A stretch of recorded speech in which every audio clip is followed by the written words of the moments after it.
I was going to say good morning. Good afternoon, everyone, and welcome to this meeting of the Audit and Performance Committee of the Perth and Kinross Integration Joint Board. Can I start by asking if there are any declarations of interest in relation to matters on the agenda today? Yes, I do have one. If I can just, find the correct paper, I do apologise.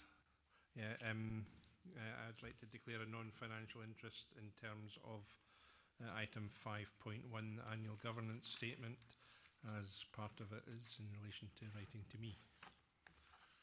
Okay, thank you, Councillor Drysdale. We shall take note of that. Any others? No. Okay, if we move on now to item 3.1, which is the minute of the meeting of the Audit and Performance Committee, which was held on the 19th of February 2019. Are there any issues with this minute, or do we think it's an accurate record of the events? Okay, just one point to make on the minutes. We have had a discussion about trying to make them more detailed in line with what would be seen at other audit and scrutiny committees, because they're very much just not a decision-making minute, but a record of the final discussions, rather than going into detail about the questions that were asked and any responses. So we have asked that if they could be made slightly more detailed going forward, because they're the formal record of the meeting. Okay, if we move on now to item 3.2, which is the action points update, and I'll ask Mrs. Smith to talk to that. Thank you. Thank you, Chair. The action point update represents actions completed or not since the last meeting. We have completed our work around the governance and accountability arrangements, insofar as we have agreed a paper that went to the March 2018 Audit and Performance Committee, and have subsequently held workshops with IJB members. So that action is complete. We have, however, recognised a further action that we've separated out that will allow us to bring forward a much clearer definition of our governance and reporting structure, starting at the IGB at the top and making it clear how that feeds down to other agreed governance groups that are supporting the IGB, and we will be bringing that forward.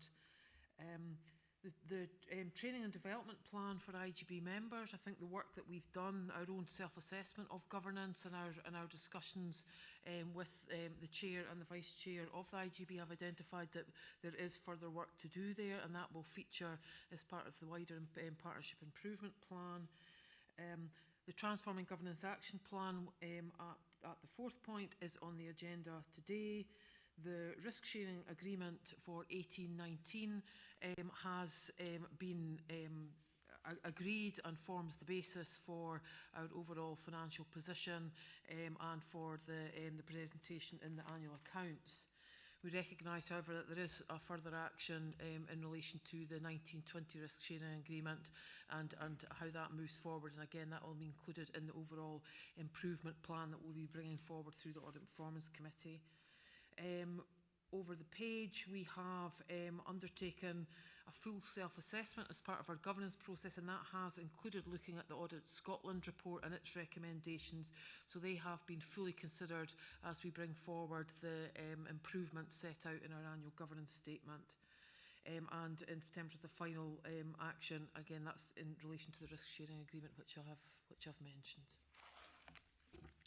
Okay, thank you. Just before I open up to any questions on that, just 2 points that I would like to make in relation to the second item on the action points update. This is something that we've asked for a few times, and that's good to see that that's now in with a timescale for in September. I think it's really important that we as board members have a clear understanding of all the different component parts of the Integration Joint Board, what they all do, who's involved in each of them, and what the reporting arrangements are, so that we're able to better perform our scrutiny role in relation to that. So that's good to see that that's there.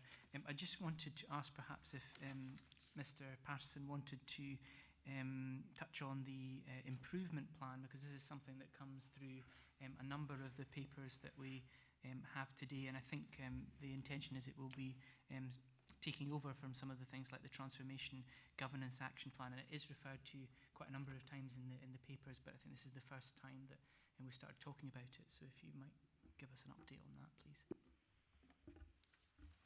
Thanks, Chair. So I think it's essential that the improvement plan be developed to pull together a number of threads that are weaved through this committee's agenda and that of the IJB. We need to consider the actions that fall from our self-evaluation in response to the Audit Scotland report about integration. We need to reflect on our self-evaluation, which is on today's agenda in relation to the Ministerial Strategic Group's review of the pace of integration and the progress to date.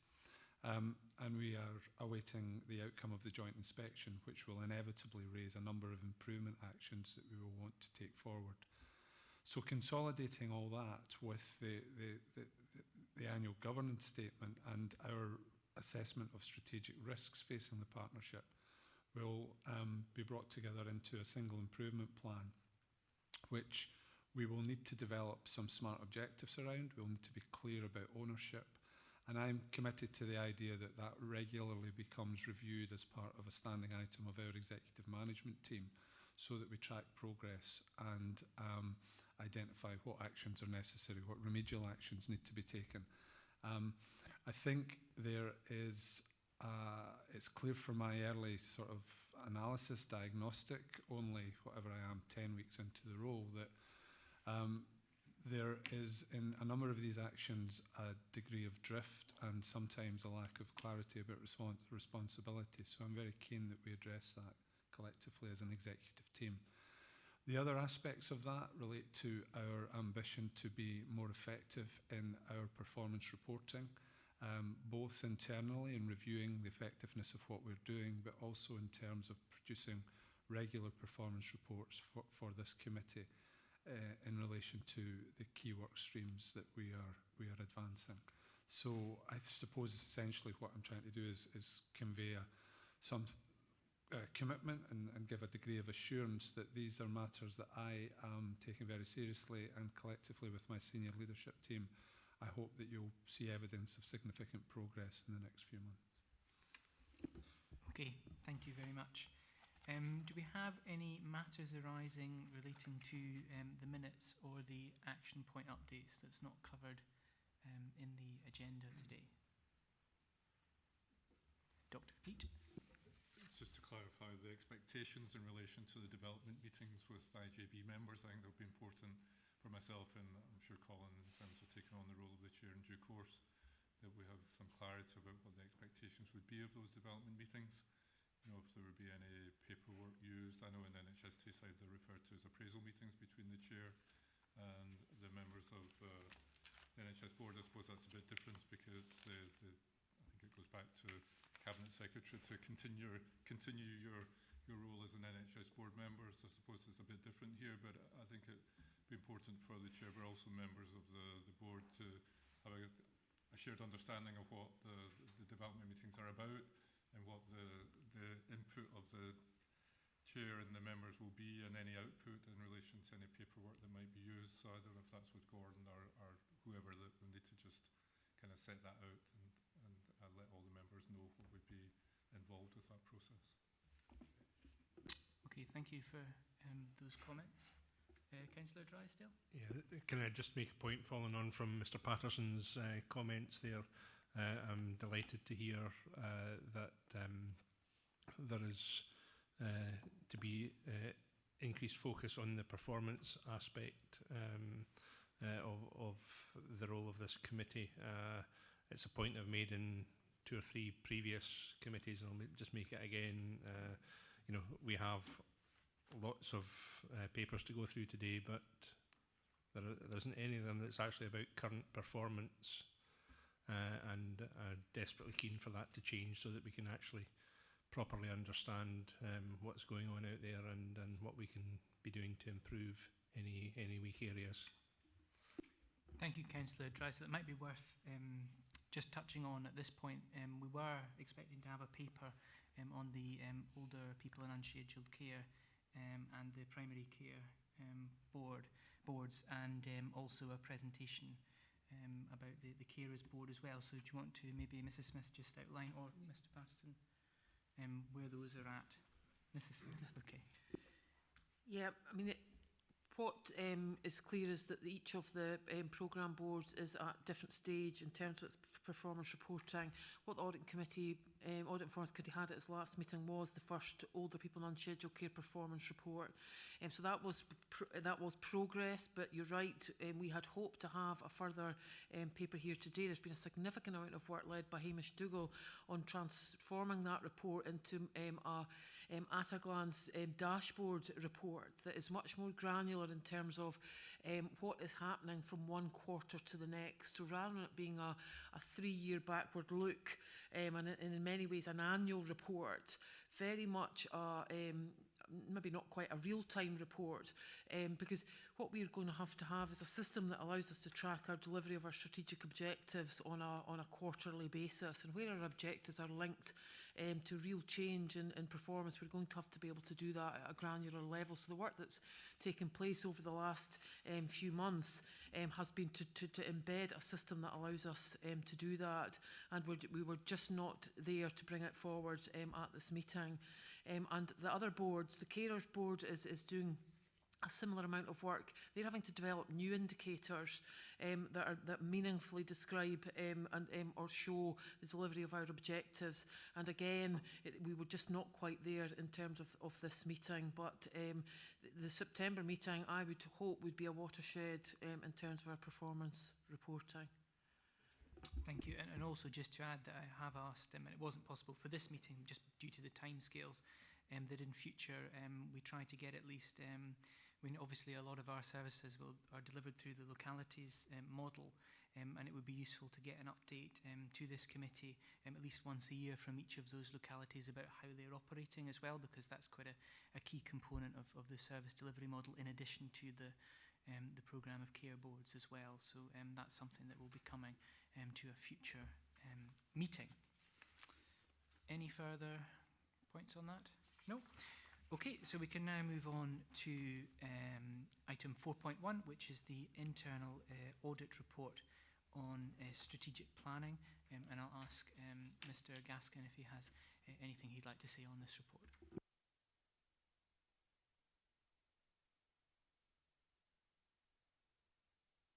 Report had sorry, I hate microphones, but never mind. The report had a fair period of gestation, and it's helpful. So looking at it again, so in a sense, when it was first issued, we were saying we don't think you're going to be producing the strategic plan on time, and there was a discussion around whether we were right or wrong on that, and obviously events panned out as they did. I think there's still a lot of very useful information in this about the various groups and how they're structured, and it does link to reporting, it does link to taking these strategic plans further forward. I wouldn't propose to go to the detail unless Jackie has any particular aspects she wants to bring out. What I would focus, because there's an awful lot there, and some of this has moved on already, I know, and I expect it will move on further. It kind of touches on some of the themes that we've seen elsewhere, both, this committee's raised, so there are things around monitoring performance, monitoring progress, there are things around capacity, there are things around prioritisation, I would say, as well. But the detail is captured, and I think it's a very good action plan that just talks about these things. So it's, bluntly, you can't do everything that you'd like to do at once, and some of these things will take longer than others. So what are the key things? Who's going to determine what the key things are? And how are you going to know that those are being delivered while the others are coming down the pipeline? Workforce is a key issue. And we all know this. We know the pressures coming on both care and on the health side in terms of workforce. Financial sustainability, I think, is self-evident to everyone. Making making sure that we've got operational plans and the capacity to produce those that have meaningful content and can be monitored. And e-health is something that we've picked up certainly across the piece on our side. Transformation isn't possible without transformative technology. I can't speak for councils. The NHS hasn't traditionally been particularly good on e-health across the piece around the world.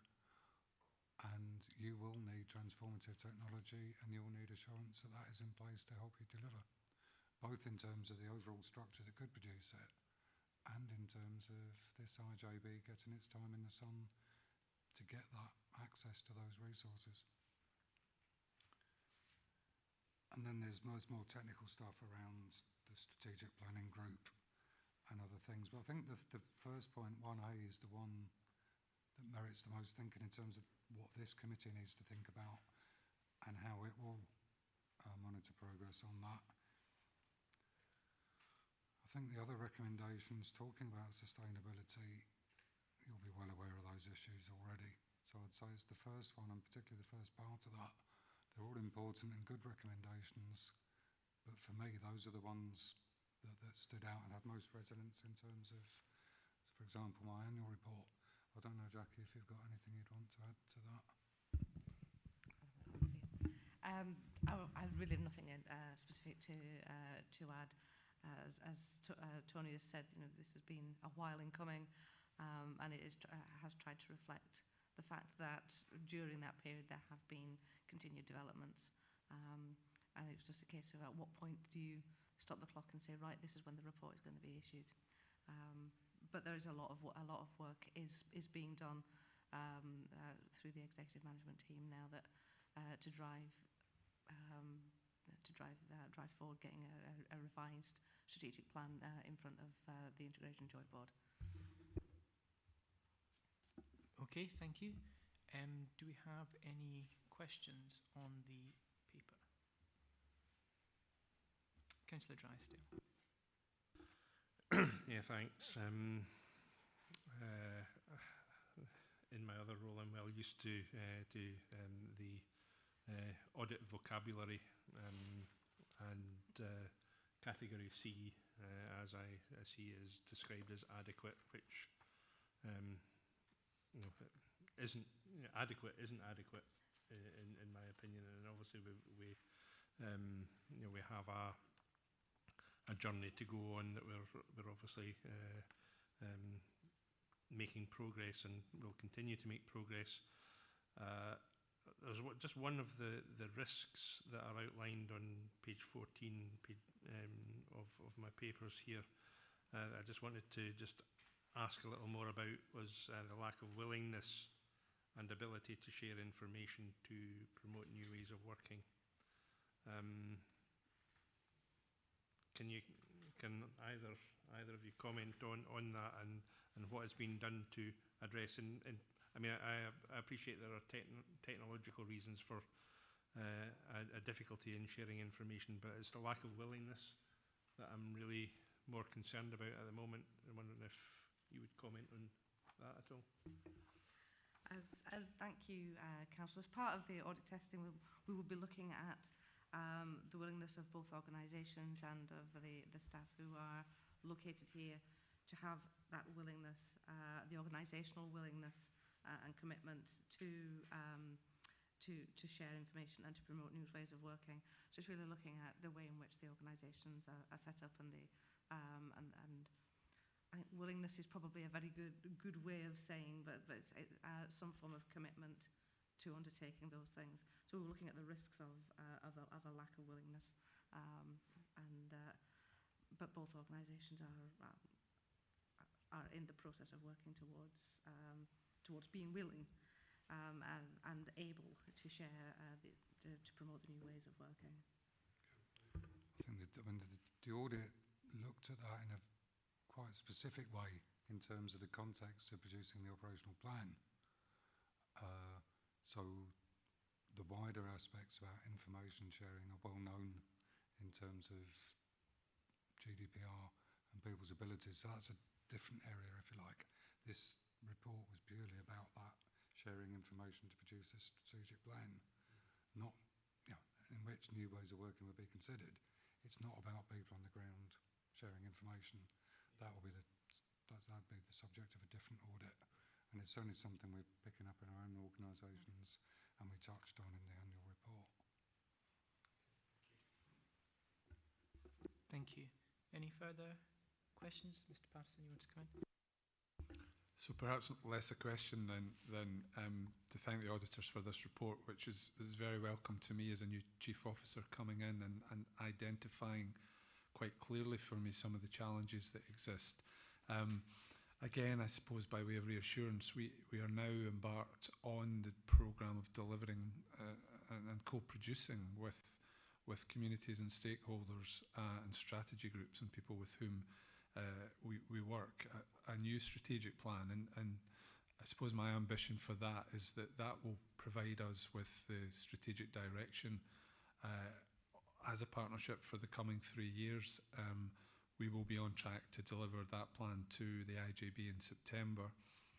I think it will raise questions for us about the extent to which we need to revise and reform our strategic planning processes and systems and structures. I think we need to look at that and consider what will be the best form to deliver on that function, the delivery of the strategic plan.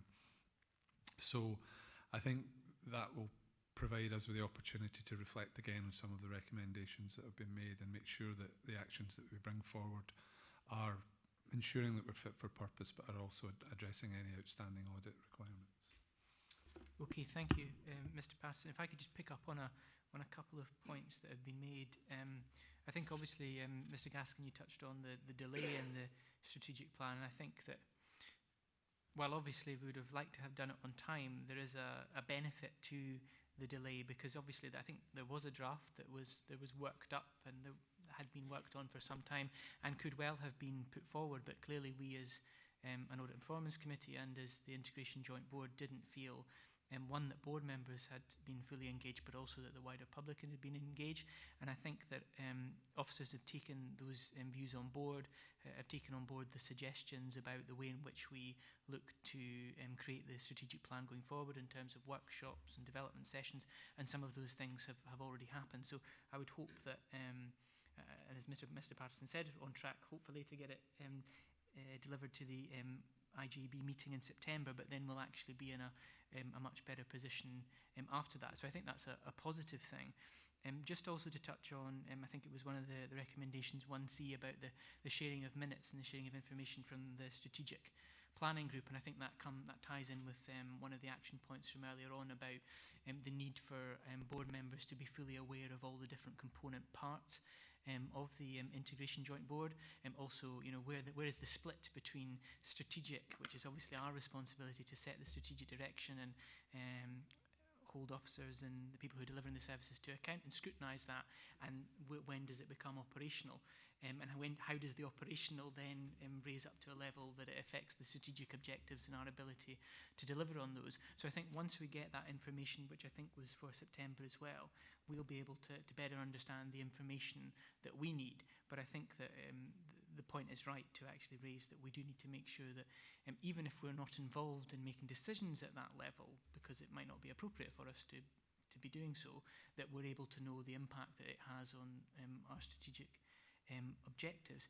And the last point, you did touch on workforce planning, and I know that the Vice Chair, Councillor Stewart, this is something that he talks about quite often as well, and the lack of a proper workforce plan that the IJB has as well. And I think that it might have been raised at a recent meeting. I don't know, Mr. Patterson, if you could outline what you're looking to do in that area in relation to workforce planning.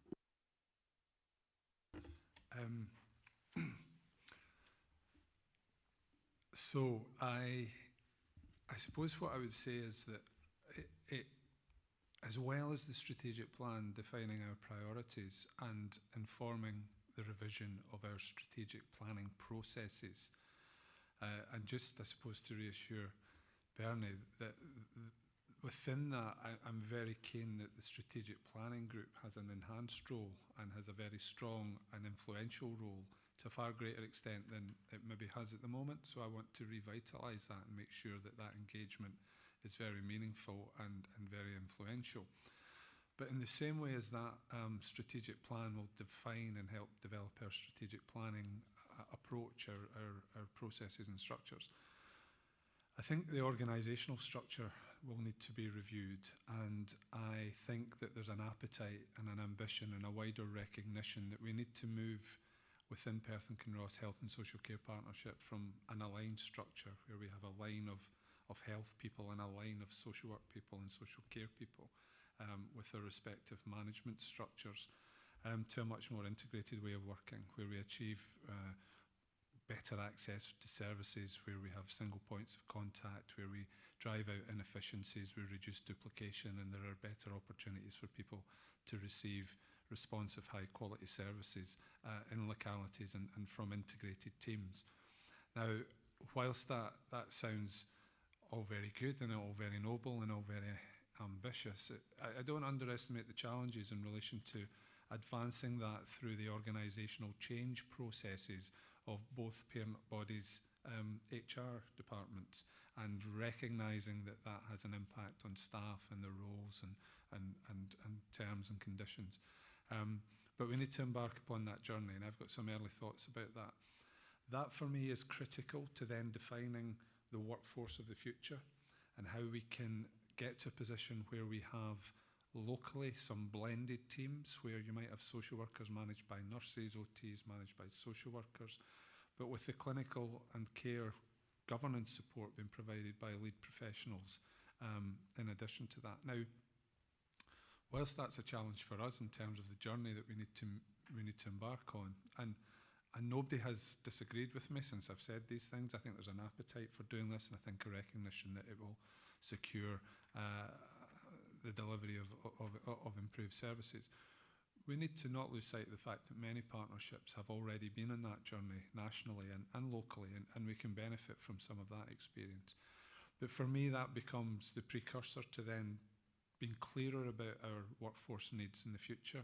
I think we need to think about succession planning, we need to think about talent spotting, we need to think about growing our leaders of the future, we need to think about how do we get people to work to the top of their band, the top of their grade, and ensure that we are doing what we can to offset some of the real challenges that are being experienced nationally in relation to workforce shortages of nurses, of doctors, of consultants, and find a way through that, looking at how more imaginatively we can deploy the resources that we have at our disposal.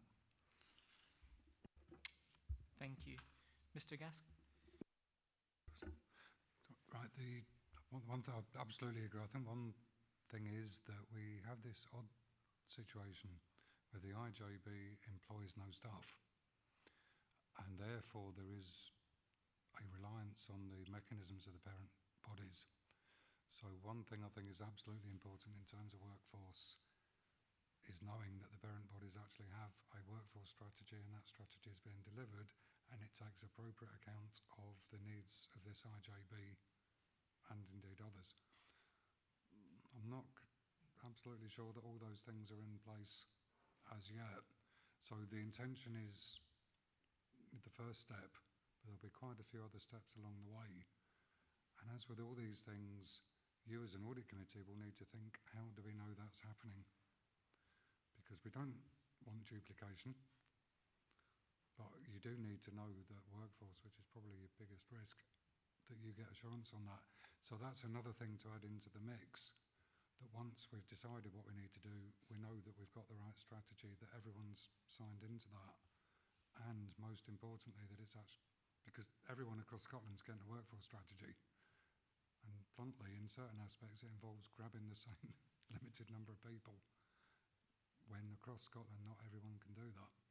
And even in terms of replacement strategies, you see things like people replacing doctors with advanced nurse practitioners, but you can't get hold of those, so you need nurse practitioners to train up, and you can't get hold of those, so you need nurses, and actually haven't got. So there's a whole stream of other risks underneath that. So whilst it's absolutely important that we go in that direction, it will require an awful lot of work. And the role of this committee will be to at least be assured that that's happening in some form or another. Even if it's not done through the IJB, it's done through the parent bodies. There will need to be some assurance that these things are happening, because bluntly they're going to be very, very difficult. Thank you. Any further questions on this paper?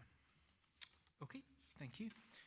If we move on now to item 4.2, which is the strategic risk management update.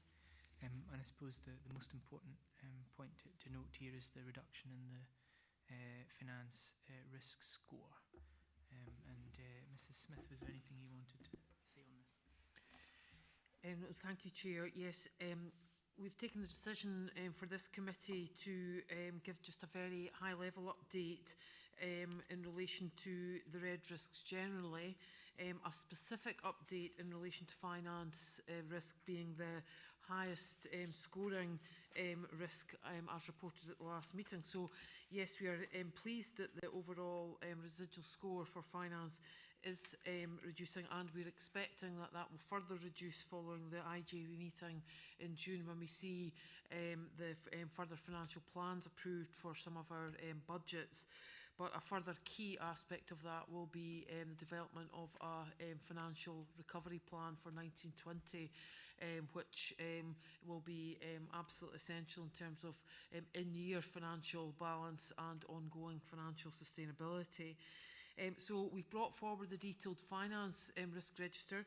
We haven't brought forward the detailed risk registers for the other areas, and part of that, as Gordon, I think Callum both mentioned earlier, is because so many of the mitigating actions will be refreshed as part of the wider improvement plan that will be developed and brought forward in September.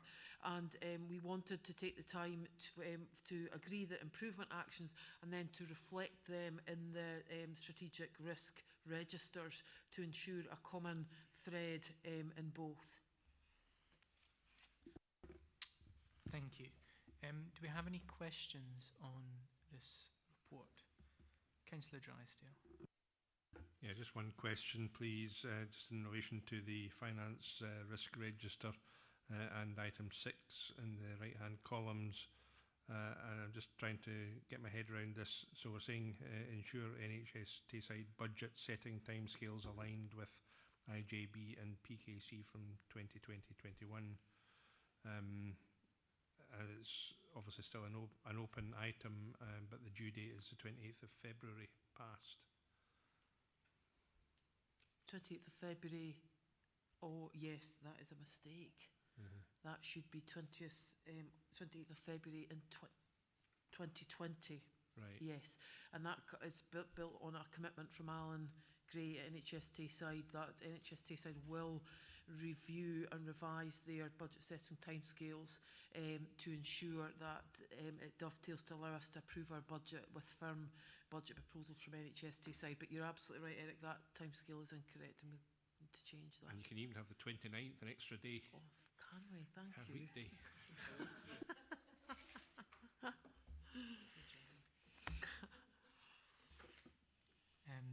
Any other further points? We did have a discussion and slightly revised the treatment actions in the report, just to make sure it covered all of the points that were ongoing that maybe just weren't referred to explicitly in the risk register, to ensure that they were all referenced.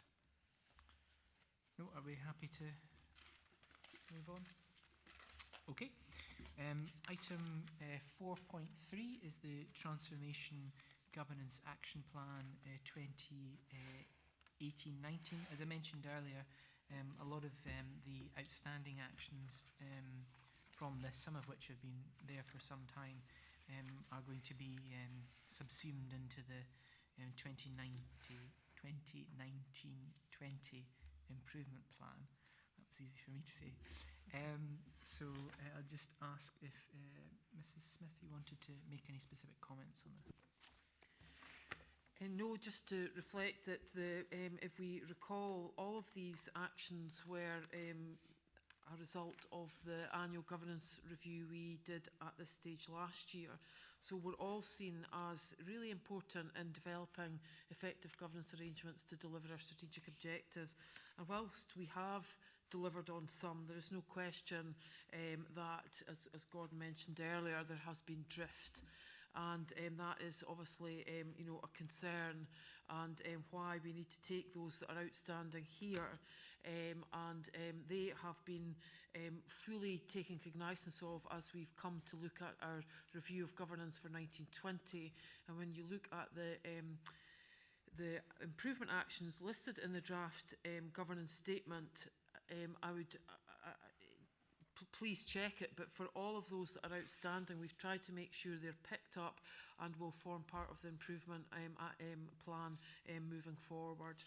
And I suppose the lesson for me is that whilst we can, you know, I think we are and have been very self-aware of the work that we need to do, there has been drift, and it now needs to be about real understanding of accountability and smart objectives that allows assurance to come to the committee of progress.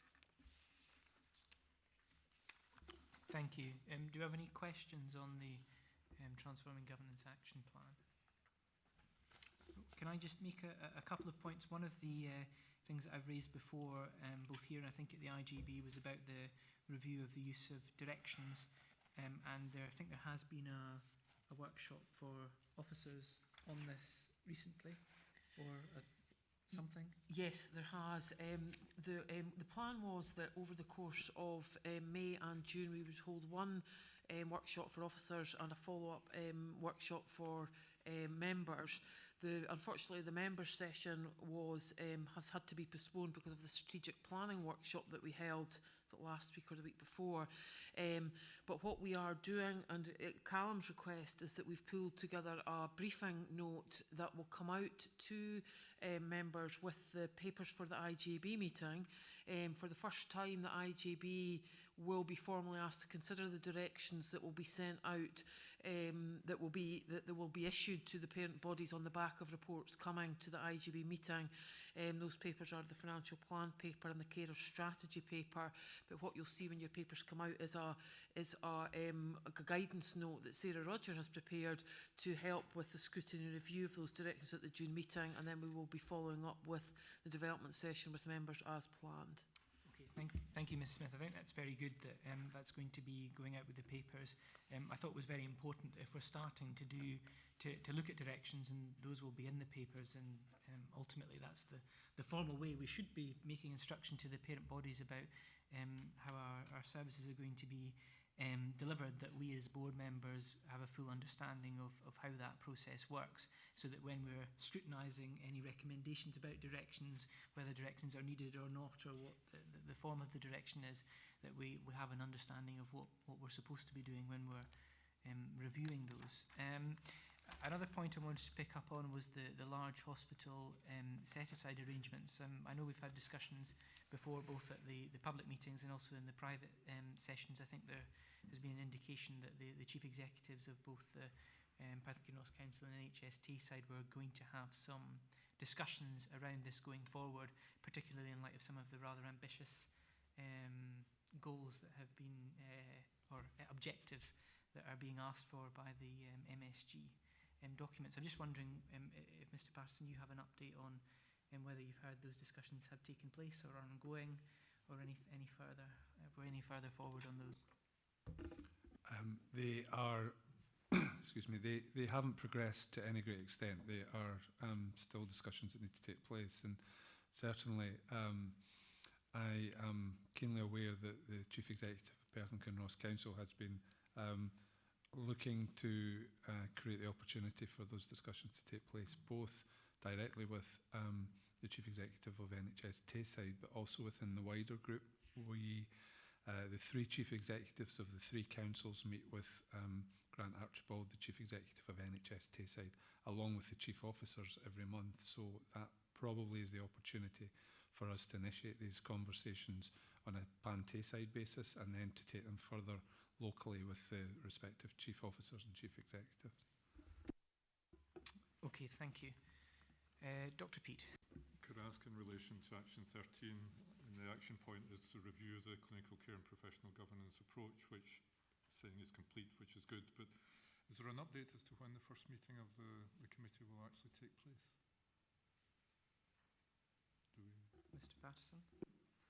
I am not aware that a date's been scheduled yet. I am looking to have a meeting with Hamish Dougal and Jackie Pepper and Colin Stewart in order that we can be very clear about the respective responsibilities of the Care and Professional Governance Forum and the committee. And also I need to clarify with Councillor Stewart how he will be supported to have the appropriate professional advice that he needs as the chair of that committee. I think there's a bit of a challenge around that because at the moment Hamish Dougal and Jackie Pepper advise and steer the forum, and that would make it quite difficult for them then to be advising the chair of the committee, lest they be seen to be marking their own homework. So we need to create a segregation there, and probably the way that we do that is to look at Jackie Pepper as the Chief Social Work Officer and Hamish Dougal as the Associate Medical Director, providing that clinical advice to Councillor Stewart and someone else stepping into the breach at the point of the forum. But we need to progress those discussions because I am aware of Councillor Stewart's growing frustration about not having progressed that, so we will endeavour to do so. Yeah, and we don't want that. Mr Gaskin? Just quick, I mean, this will feature quite prominently in our annual report, and I think we understand the desire to create a perfect system before we get going, but I think the lack of assurance flowing through to date, particularly given some of the key issues that are floating around out there. So I think those things are all important, but there may be some benefit in not being quite so concerned around the niceties and making sure something starts at least, even if it can be improved and enhanced as we go along, because I think there are, you know, that gap in assurance is quite big and becoming more prominent and more urgent. Mr Patterson? So, I mean, I think there's also a need for us to be clear about the ways in which the IGB receives reports relative to the parent bodies, and we try to reduce some duplication about that. I'm reassured that if we were to start off in a way that wasn't perfect and wasn't complete, our internal auditors would cut us some latitude when they came to look at that. But that's maybe good advice from Mr Gaskin, that actually getting it up and running, we can then develop and build on it and refine it. There are some things that, I mean, this is a very complex area and I've spent ages. Sometimes you almost have to learn by doing, because there are aspects that can be, but there are no perfect systems out there. So I have been cutting people slack in truth. And the important thing is that the assurance needs of the parent bodies are taken into consideration, and your needs as the people directing and commissioning services, that you understand the impact of that. So there is a sense in which I think a little bit of duplication in the early stages may be unavoidable. But, and I think those governance principles that I think you'd remember, Jane, no one else around the room will, but it's no omissions, no unnecessary duplication. So duplication isn't great, but it's better than a gap. So that would be, I think, quite a big thing. So I won't repeat it in the annual report, I won't go back there again. But I think that's the key message. That some messiness might be unavoidable in the short term, but we move and we learn by doing. And there are certain decisions that will need to be made that if we make them now, by the end of next year, we will have the sort of assurance we need. Plenty of tidying up to be done in the meantime, but I think getting going would be the most important. Thank you. Any further questions? Nope. Okay. If we move on now to item 4.4, which is the audit recommendations update. And as we discussed at the last committee of the Audit and Performance Committee, which I suppose is an important point to note now, and to make sure that the Clinical Care and Professional Governance Committee gets up and running, is that in future recommendations related to clinical care and professional governance will go to that committee. So, Mrs Smith. Okay, the first point to note is that since the last meeting there have been no further internal or external audit reports that have been added, so there's no new recommendations added. Since the last report, the number of completes has increased from 16 to 18, so we've got 2 completed. We have got 5 still overdue, and just to take those in their kind of specific forms. The first of those relates to directions, and we've just talked about the work that we're doing to move that forward, and I think hopefully there'll be reassurance when we get to the June IJB meeting that we have moved that forward. There'll be the follow-up with the training and development for members, and systems-wise within our own partnership team, systems and processes being put in place to make sure that directions are embedded as part of ongoing business. The second area of overdue is in relation to annual report for this Audit and Performance Committee, and that is now, a draft has been circulated, and we have time at the end of this session to ensure that that is then taken forward to the IJB. So that's 2 further that hopefully by the end of June will be complete. The 3 that remain outstanding, 1 relates to performance reporting, 1 relates to strategic planning structures, and 1 relates to workforce planning. We've talked about all of those this morning, and they very firmly rely on the wider improvement actions that Gordon will be leading with the executive management team over the coming months.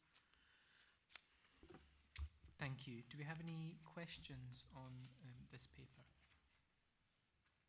No? Okay.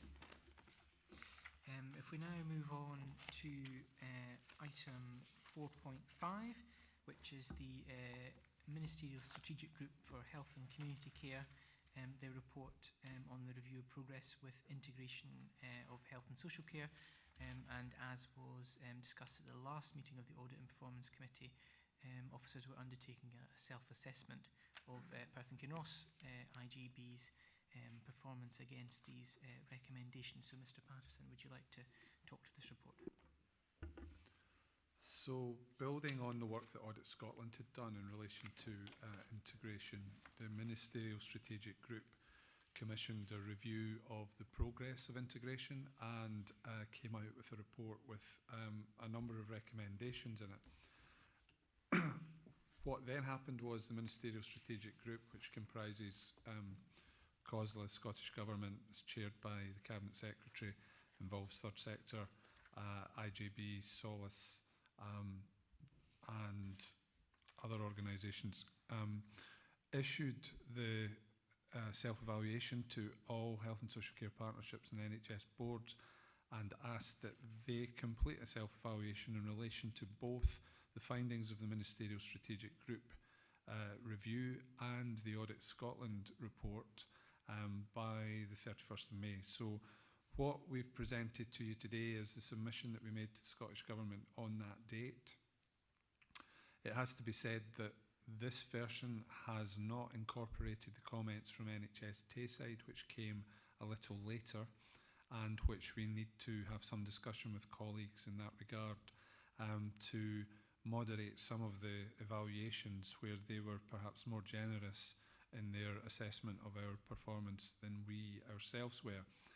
I think that though reflects the fact that we carried out this self-evaluation at the same time as we were beginning to get some early feedback in relation to the inspection, and on the back of a very robust self-evaluation that we had done in response to the arrival of the inspectors at that time. So what we have here is, as an appendix, the submission that we've put in, which evaluates, from our perspective, our performance in relation to the 6 main areas of collaborative leadership, integrated finances, strategic planning, governance, accountability, ability to share, and meaningful and sustained engagement. I don't propose to go through each of those, and hope that people have had the opportunity to read the papers in advance.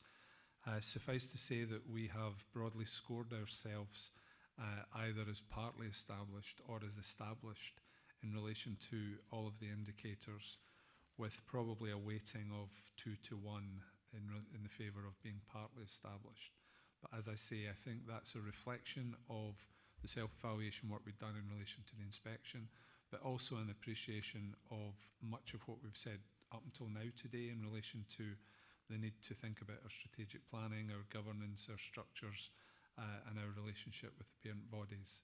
So I'm happy to take any questions in that regard. Thank you. Do we have any questions on the report? Councillor Drysdale. Yeah, thank you. First of all, can I just thank Mr. Patterson, if indeed it is he who is the author of this paper, for the clarity, the readability and understandability of the language, which I find a lot easier to read than papers in days gone by, shall we say. So thank you for that. I just had a couple of specific points. One in relation to key feature 1, collaborative leadership and building relationships, on page 56. I mean, you're spot on, obviously, in terms of saying that we have an aligned rather than an integrated structure. That's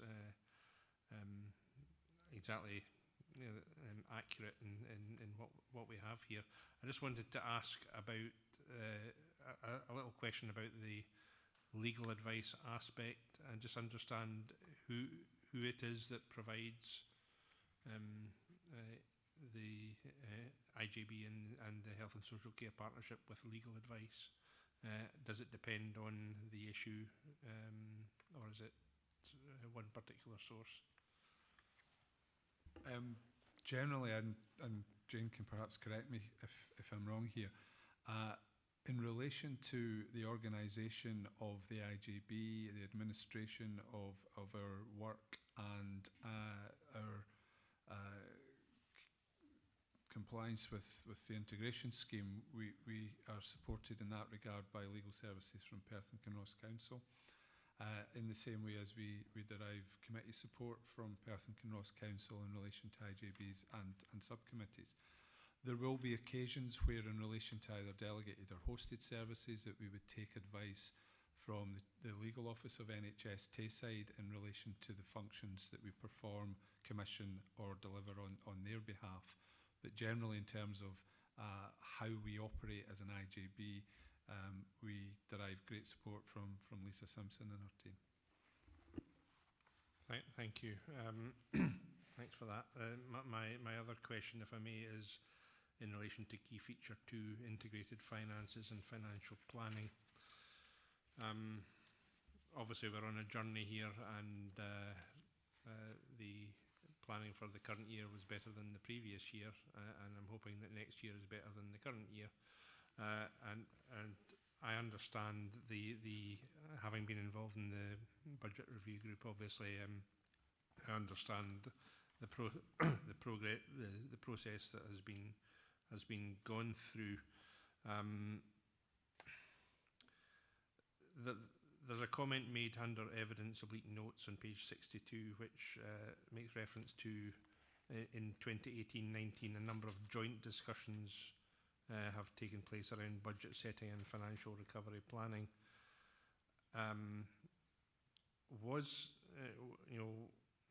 Were these discussions genuinely multilateral, or were they bilateral, i.e. there was meetings here and meetings with NHS Tayside separately, or was there a genuine concerted effort to resolve the issues during 2018-19? There was absolutely joint meetings. This wasn't about having meetings one day with one partner and meetings the next day with another. This, for the first time, was about everybody coming into a room together and putting the financial recovery at the heart of those discussions, and having a really truly integrated discussion around what actions were supportable and what actions weren't, in a joined up way. Thanks. And as a kind of final and supplementary to that, In relation to, again, there's a comment under proposed improvement actions. We will review our current risk sharing agreement with the parent bodies. I had understood that these discussions had to some extent taken place already. Wonder if you can update on that. So the current arrangements that we have in place are that because we have an aligned budget, we are able to identify throughout and at the end of the year which money has come from which source and in relation to which types of services it is supporting. So we have a social work council budget and a health budget. Whether that is the appropriate way forward, whether that is how we would want to continue to work, we will reflect on. And I think the idea of actually blurring some of that and seeing it as a health and social care partnership budget would enable us to be more agile and responsive and move forward with that. The current risk sharing agreement is that each parent body is accountable and responsible for any overspend in relation to the budget that pertains to their activities at the year end. This is the arrangement that we have. It's the arrangement that continues until we move to a different risk sharing agreement, and there is an appetite to do so because we are out of line, I think, with the arrangements that NHS Tayside have developed with Angus and Dundee, where the risk-sharing agreement places a greater percentage of the responsibility for any over or underspends at the year end in relation to a pool budget on NHS Tayside on the basis of a 70-30% split. So that would reflect the fact that with hosted services and core services, a greater amount of the money comes from NHS Tayside and a greater responsibility falls to them. That is a position that we will be looking to move to in relation to Perth and Kinross, but that requires myself and the two chief executives to settle on that, and that maybe relates to your previous point with appropriate legal advice. Thank you. Just to pick up on that last point, I think that's certainly something that I know some of us have been pushing for before. And it's not just about who's responsible for the money at the end of the day and what the share will be. I think it also will help us. We were talking about in terms of workforce moving from an aligned to an integrated structure, but it will help us get out of the mindset of what's a health budget and what's a social care budget, when actually if you're just looking at the end about the funding that comes at the start rather than what the services are that are being delivered. Because I remember when we were doing the budget processes last year, and I hope Mrs Smith won't mind me saying that we started off with the budgets all as one, and then they went off to the parent bodies and were told, right, you need to split this into the health budget and split this into the social care budget, which undermines the whole purpose of what we're trying to do, I think. So if we can manage to get the risk sharing agreement changed, that's almost it's a real thing that's happening that changes the way we're operating and might allow us to better improve that in the future. It's perhaps not for today, but I think one of the things it also does is it within the parent bodies, it's continuing to foster a feeling from a number of aspects that nothing's changed.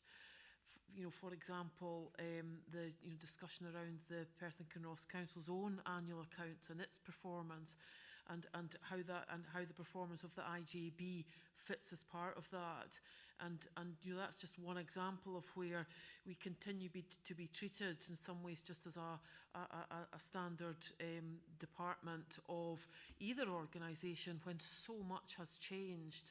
And I think that the change to the risk sharing agreement will be a huge step to changing the mindset in both parent bodies, but particularly in the council, because in NHS Tayside, 2 of the IGBs have already moved on.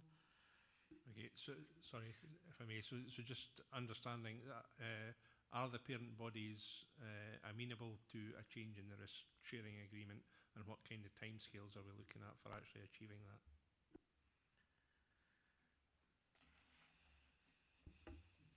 Yes, and this year. So I think we need to progress this in terms of equity, in terms of the message it gives out, in terms of settling on a position that allows us to be seen to be holding one IGB or Health and Social Care Partnership budget.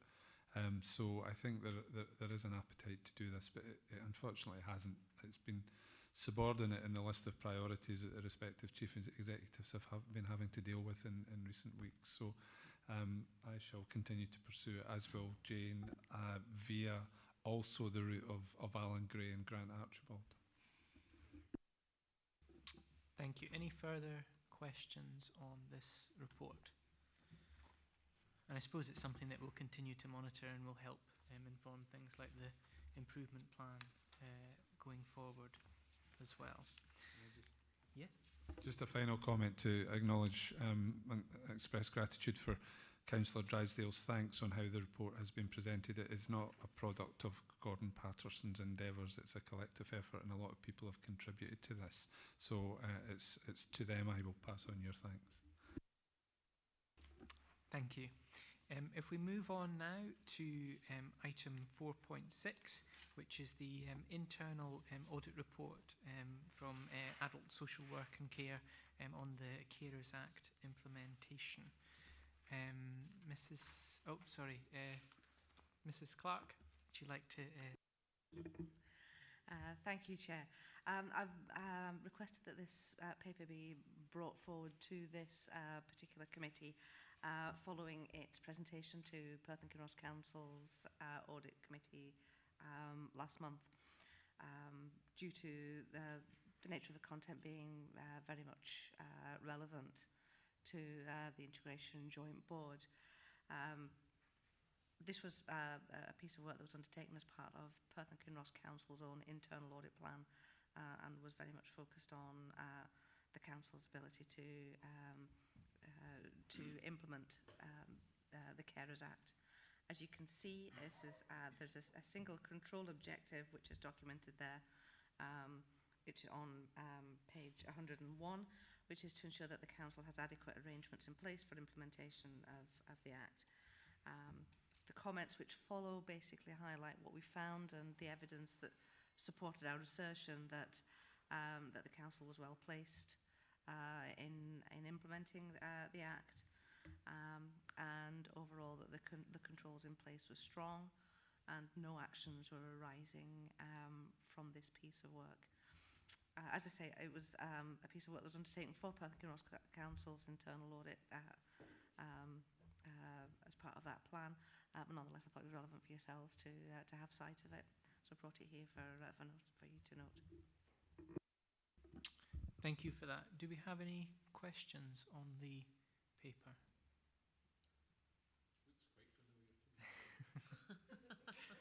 Any comments then, based on? No? Okay. Well, thank you for bringing that to us, and it's good to be able to have assurance that the arrangements are in place to allow for the Carers Act to be implemented locally. Thank you. Okay, if we move on then, if there are no questions, to item 4.7, which is the appointment of internal auditors for 2019-20 to 2021-22. Mrs. Smith, would you like to speak to this report?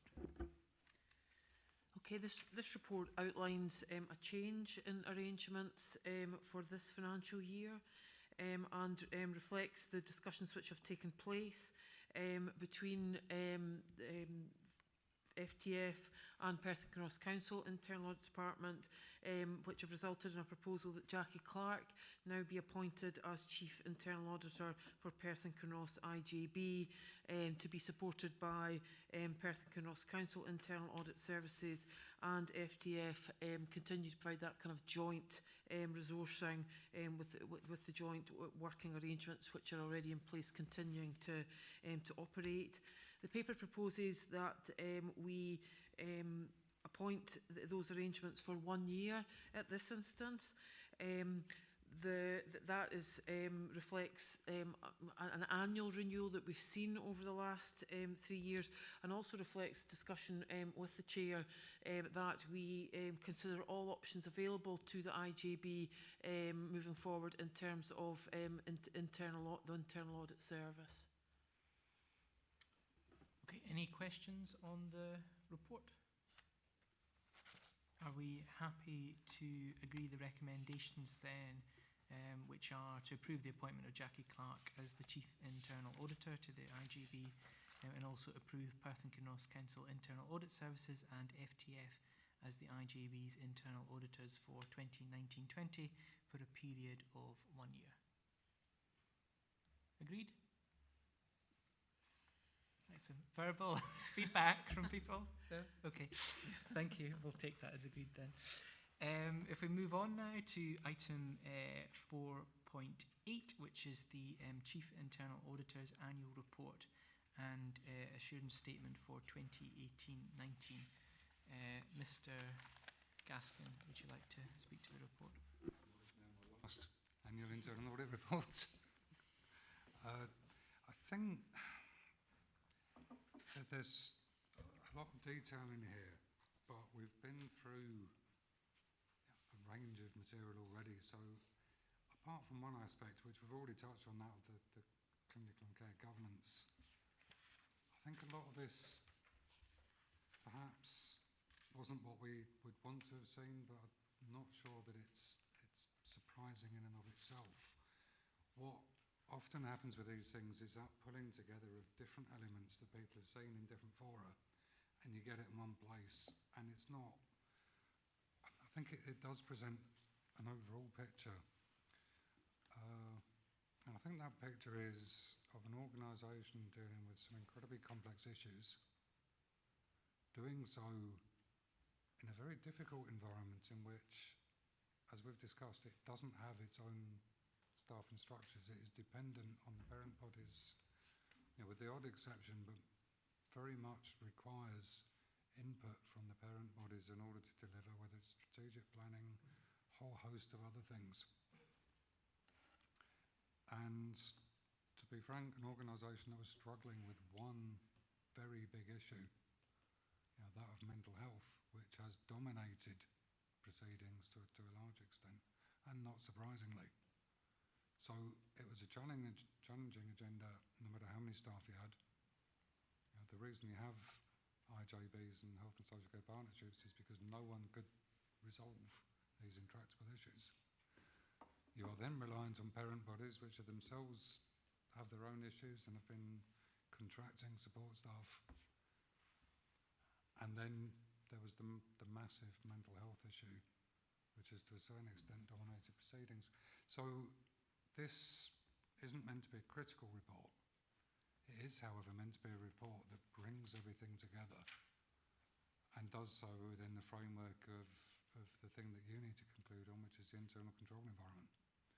So I'm happy to answer questions. I wouldn't necessarily want to go through every aspect in detail. And there have been some positive aspects. So this committee has been getting updates on the Transforming Governance Action Plan. And one thing that's embedded in the report, but I would want to highlight, is that the degree of transparency that that we have seen.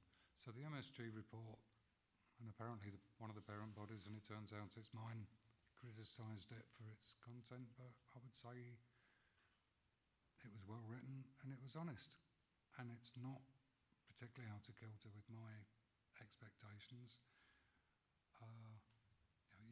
As Jackie and I know as auditors, you can always argue about the grades of things, but what's important is that people bring the issues onto the table and they get dealt with.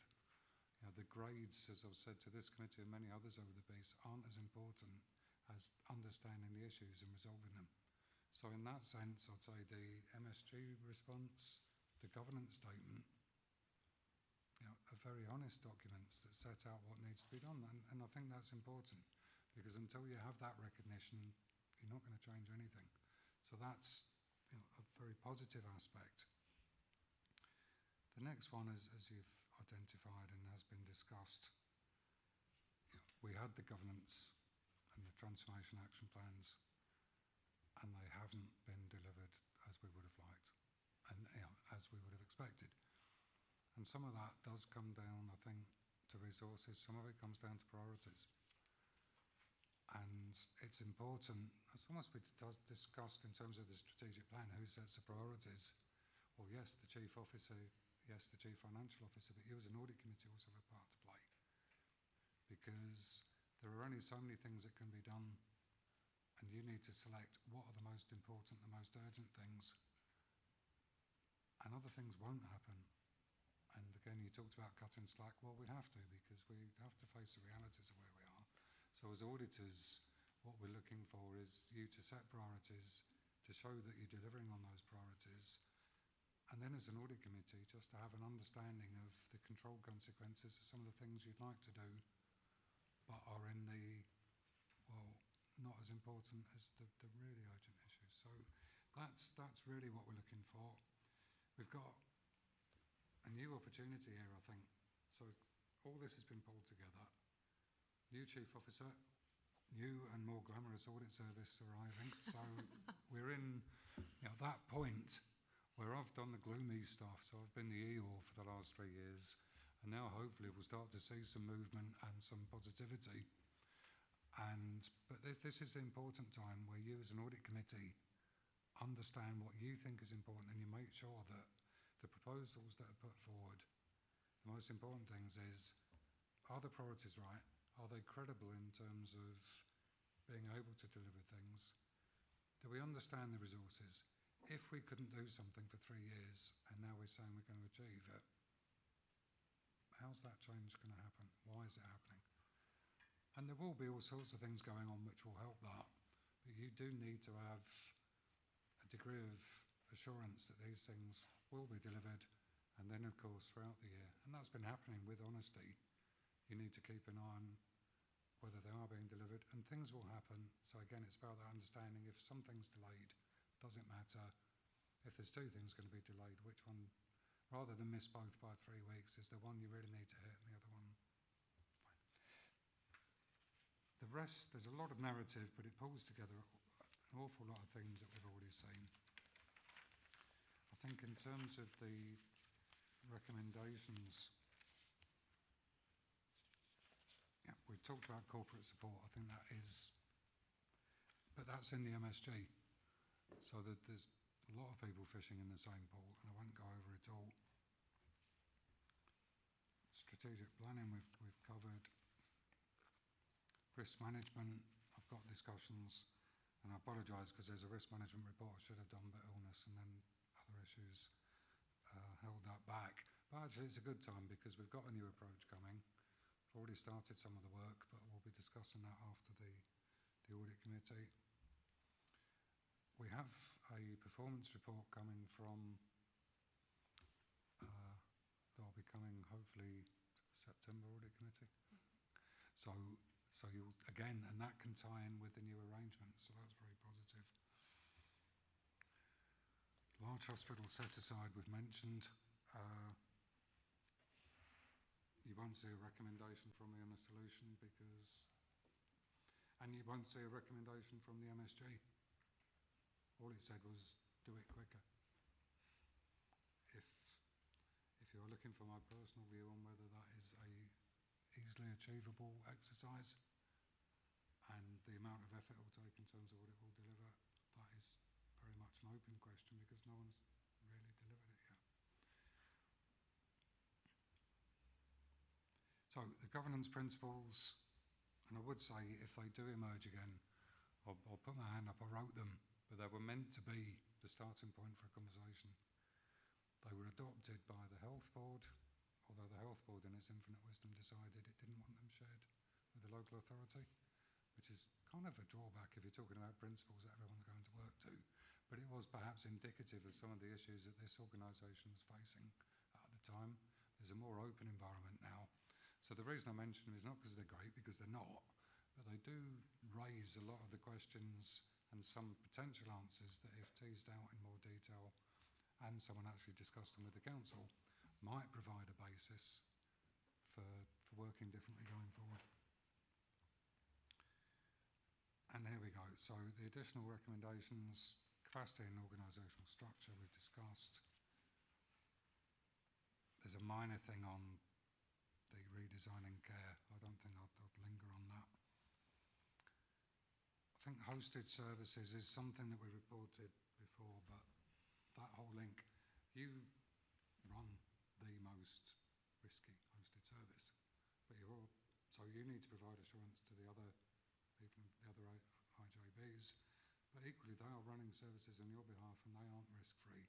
So understanding how that assurance flies across is obviously important. Performance management, I think we'll do that more detail when we have the full audit. Clinical and care governance, I've really talked about in detail. I think the other issues we've covered, which is not surprising because the MSG report and our report are covering broadly similar areas.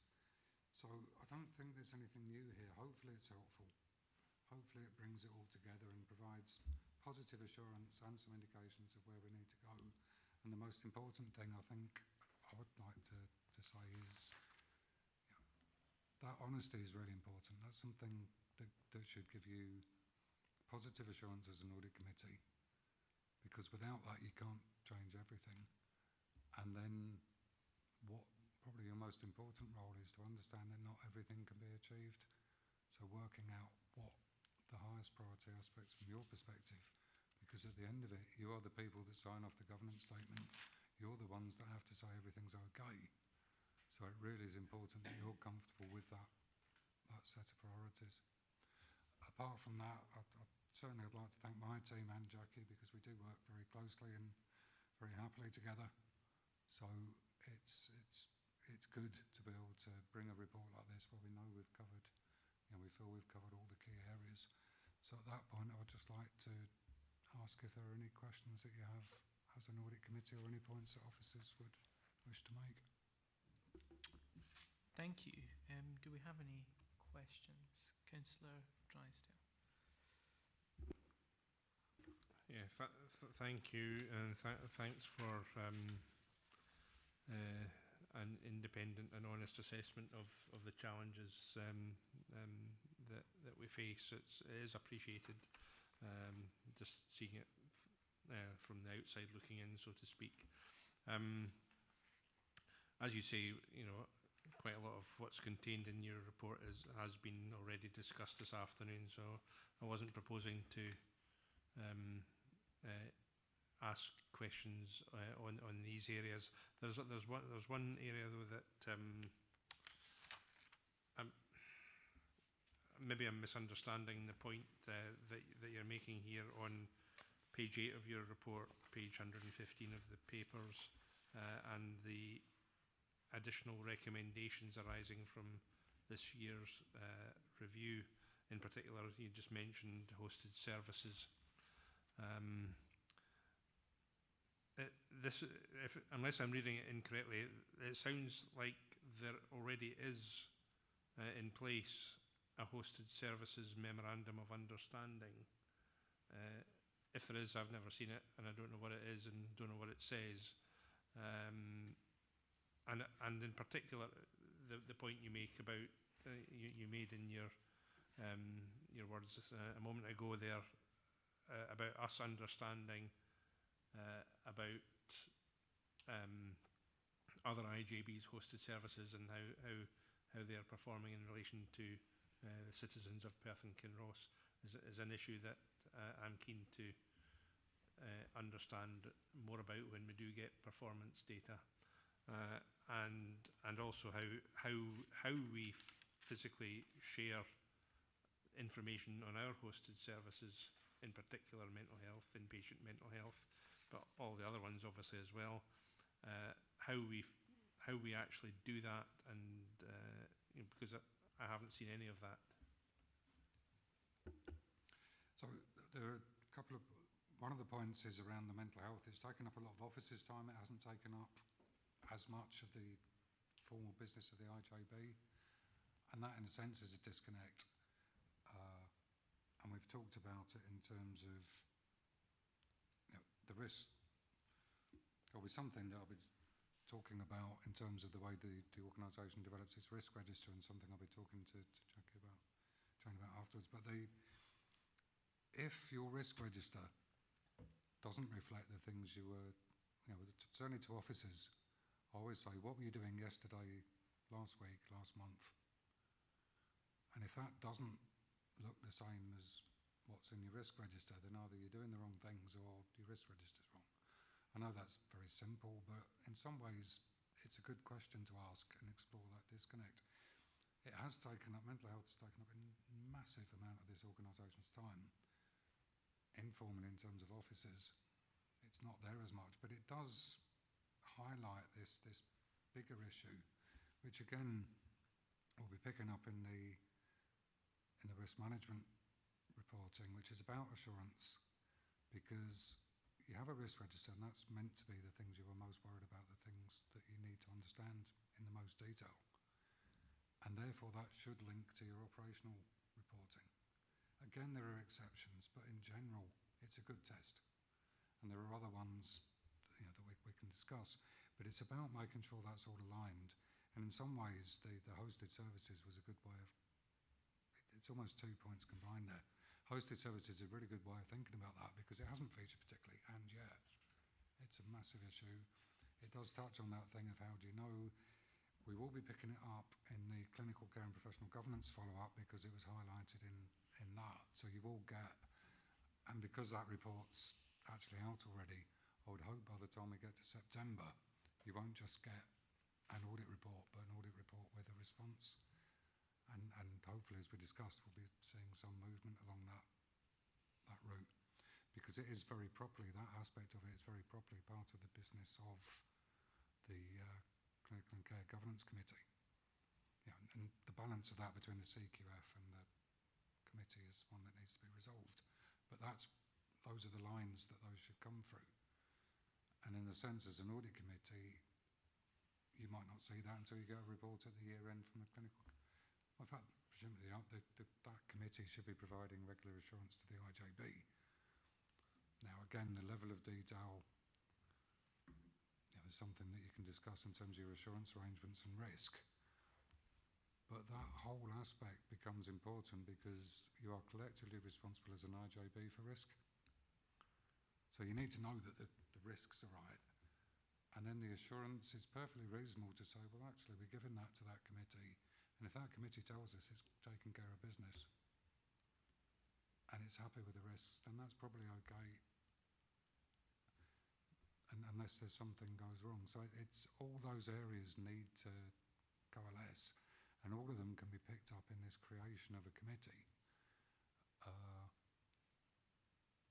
So I think it's a complex point, and probably combining them hasn't made it any less complex. And I'm not sure I've cleared it up for you in truth. Well, if there was an answer in there, I didn't pick it up. Is there currently a hosted service memorandum of understanding, and what does it say? There is a draft memorandum of understanding that was developed in the very early stages of the after inception, that we began discussions with the other IGBs, and the work was not complete. So we have a draft, but we don't have a formally agreed memorandum of understanding.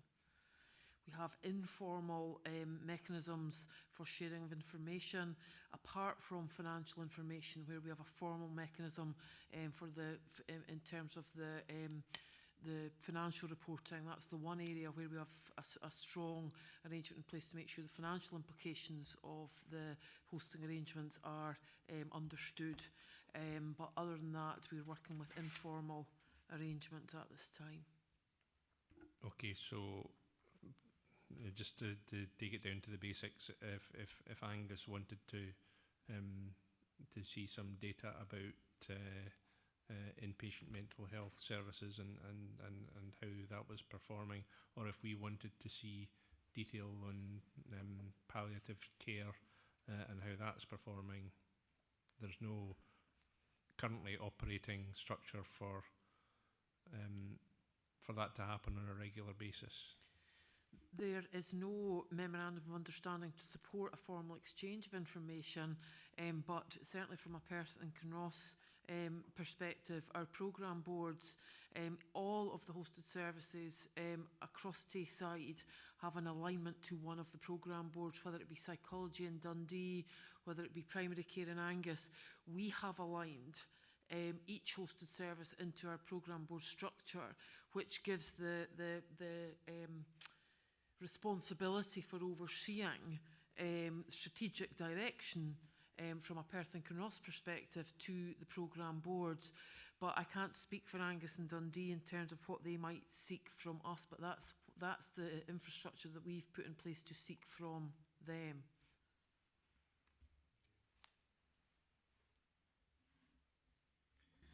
Any further questions? No? Well, thank you for that. It is very useful to bring everything together, you know, just at this committee, but in various committees that we've had of the Audit and Performance Committee in the past. There are things that are threaded through lots of different reports and themes that keep coming up, and hopefully going forward the improvement plan will also bring some of those together, but it is useful just to see at this current moment in time what the issues are and what the issues have been for reference. So thank you for that. Okay, if we now move on to the annual governance statement, which is item 5.1, and I'll ask Mrs. Smith to talk to that.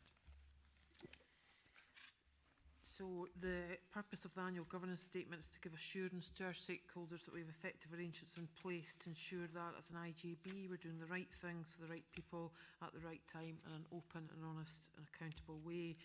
Our process for reviewing that has been led by myself as Chief Financial Officer and has involved an intensive self-assessment process similar to previous years. That has been supplemented this year by also looking at the outcomes of the self-assessment in relation to the MSG, which we've discussed, in relation to the Audit Scotland recommendations, which we've also touched on. But have also at a very high level given some cognizance to the informal outputs that we are at this point aware of from the joint inspection process. I'm not going to go through it in detail. The draft annual governance statement has been circulated. What I would point you to is in particular is the action plan for 1920, which begins on page 133 of the papers. And as I reflected earlier, this, as Tony has reflected in his own report, we would expect this perhaps to start becoming smaller, and what we're seeing is it's becoming bigger.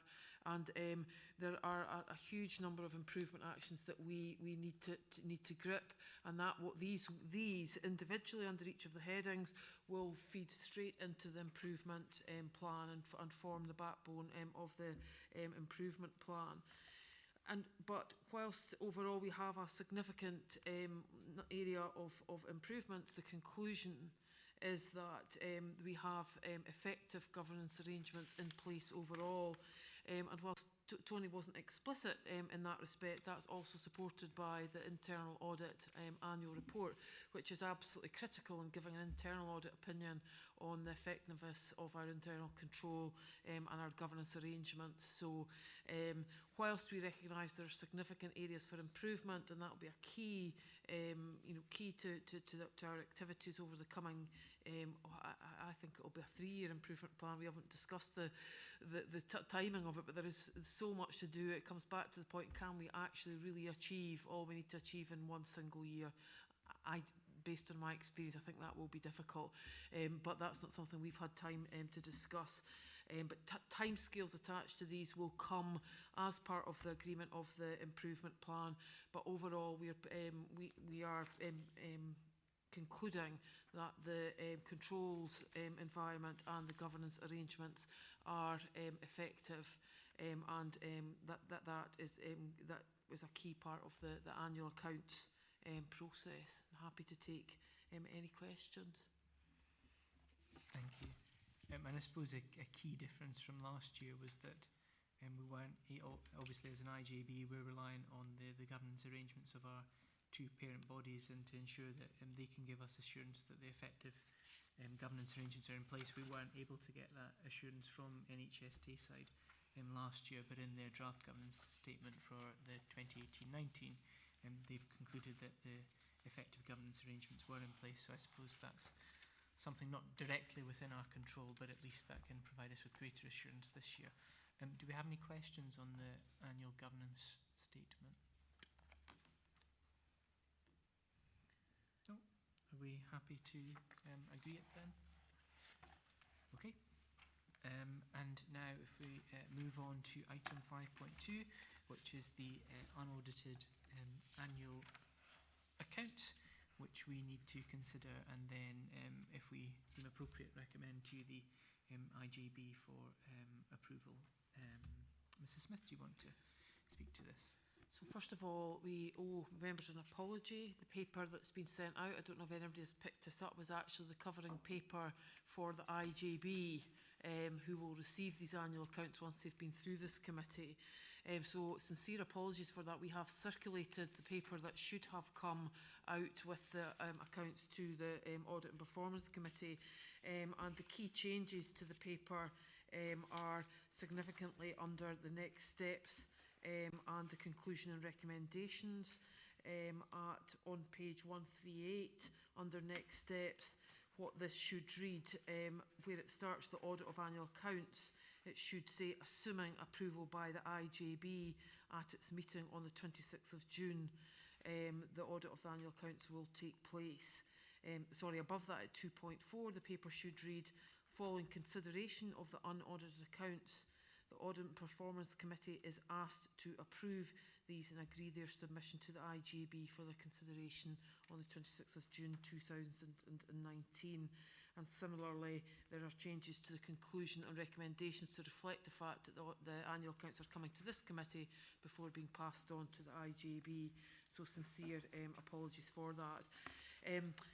Moving on from that, administrative error. I suppose one point to note before we come on to the detail in the annual account is, for the first time, we have had support from the Comms Department and PKC to produce the annual accounts in a more user-friendly format. We hope that that is a helpful step forward, and for all of our thousands of readers, we hope that makes it easier for them to digest. But I think it is a step in the right direction. So in terms of the underlying financial performance and the statements from the annual accounts, I'm going to pass over to Donna Mitchell to take you through that. And I'm happy to take any questions that you have on any of the statements, but before that I just want to take the opportunity to give a bit of an explanation of three key positions that you'll see within the annual accounts. Within the management commentary on page 150 and 151, you will see that we refer to the underlying outturn position for 18-19 as a £1.160 million overspend, and that's the true underlying outturn for the IJB for 18-19. And you will note on the table on page 151 that after the additional budget has been added in from the partners, in line with what we've been talking about earlier on for the integration scheme, that it represents a break-even position. So just to give a bit of clarity on the actual overspend and the underlying position for £1.1 million overspend, but in line with the integration scheme, we show that as a break-even position. And then we go on to the actual income and expenditure statement itself. You'll see that on page 161. And you will note that there's a surplus position represented there, showing that we were actually finished the year in a surplus of 2.47 million. And the reason for that is this surplus is made of earmarked funding that's been transferred into reserve to fund future commitments. And that reserve has been broken down, and you'll see that on page 169, and that gives a breakdown as to where that reserve is made up from, and a high-level explanation of where the future commitments will be funding. So just to give a bit of clarity, because there are three different figures throughout the annual accounts, and it just helped to explain it a bit better. But I'm happy to take any questions on any of the financial statements. Thank you for that. It's very clear, I thought, when reading through the, even before the help from comms team to lay it out, that actually the content was very clear in the way it set out the differences between those numbers. So that was helpful. Do you have any questions on the unaudited annual accounts? Councillor Drysdale. Yeah, just one question. Just in relation to note 9 in the accounts on VAT. I'm just trying to work it out in my head here. The IJB is not registered for VAT, and I guess the question is, shouldn't it be, and wouldn't that be an advantage? No, it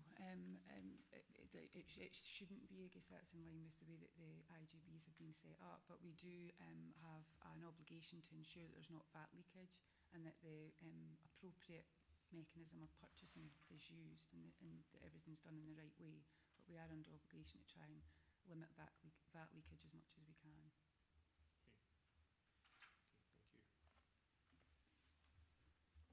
Any further questions?